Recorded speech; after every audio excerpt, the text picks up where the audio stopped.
People like to grow in different ways. We hear so many people who are struggling with this, where they've been an independent contributor. Maybe they're in the science field, and all of a sudden they're a people person and they're managing people. And Right. then, maybe Yeah. that's not even what they wanted to do.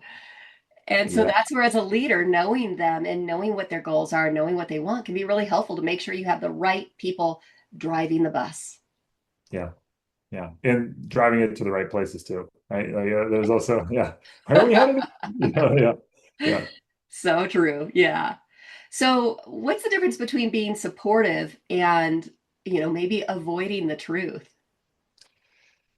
That's actually a really quality question, and it has a lot of complexity behind it. So being supportive doesn't necessarily mean like, oh, hey, anything you say, I'll be like, yeah, go do that. Right. And avoiding the truth can sometimes be, well, I'm afraid that they're going to take this the wrong way, so I won't say it. Mhm. Rather than let me figure out a way that I can say this that they're much more likely to hear.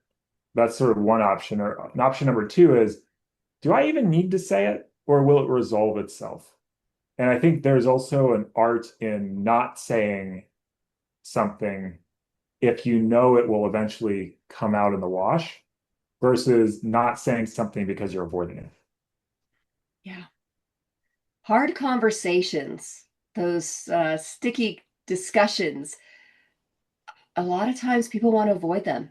And Oh yeah. sometimes we will push them back as far as we can until it's too late to have the conversation. Yeah, absolutely. Yeah, there's in the respect styles that I created from my doctoral research and studying some of the world's best coaches, provocateur is that style where you're willing to say a truth that may be an uncomfortable truth. And it's usually in those moments where you're maybe saying the hard thing, but it's not like say the hard thing and leave. It's say the hard thing and be present. Say the hard thing and relate to them. Say the hard thing and connect with them. Right. And it's not so much saying the hard thing or not saying the hard thing. It's what you do around the hard thing that I think is the most important thing.